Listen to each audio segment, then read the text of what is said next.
அப்பர் சுவாமி நுழைகிறார். சுவாமி, எனக்கு ஒன்னே ஒண்ணு ஆசை, ஒன்னே ஒண்ணு ஆசை. இத்தனை வருஷமா ஒண்ணுமே கேட்காத திடீர்னு வந்து கேட்டா சும்மா இருப்பானா கடவுள் கண்டுதல் பெருமான்? அப்பா அப்பா உனக்கு என்ன வேணும்? சுவாமி, என்னுடைய தோல்ல இடவக்குறியும் சூளக்குறியும் பொறித்து வை பெருமானே.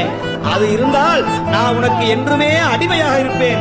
அந்த நிலையை எனக்கு கொடு அப்படின்னார். இவ்வளவுதானா உனக்கு அப்படின்னு யார் அங்கே பூதகணத்தை கூட்டார். 2 பூதகணம் வந்தது கையில, பச்சையோட வந்து கையில ஆணியோட. பெருமானே, கைலாயத்திலிருந்து வர்றோம். பெருமான் உங்களுக்கு இடவக்குறியும் சூளக்குறியும் பொறிக்க உத்தரவிட்டிருக்கிறார். கீழே அமர்கிறார். என்ன பாக்கியம், உயிர்ந்தேன் அடியே அப்படின்னு கீழே உட்கார்ந்தார். அந்த பூதகணம் வலிக்காம அழகா இடவக்குறியும் சூளக்குறியும் பொறித்து விட்டது.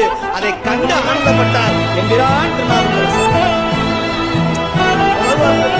சக்தி முகத்துல கேட்டது பெண்ணாடத்துல நிறைவேறியது. நமக்கும் முத்திரை பதிப்பார் சுவாமி.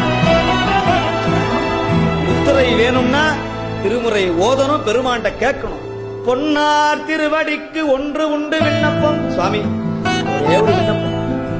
என் ஆவி காப்பதற்கு இச்சை உண்டேன் இரும் குத்தகல பின்னாரும் மூவிலை சூலம் என்னேன் பொறி மேவு கொண்டல் துண்ணார் கடந்தையுள் தூங்காடை மாட சுடற்கொழுந்தே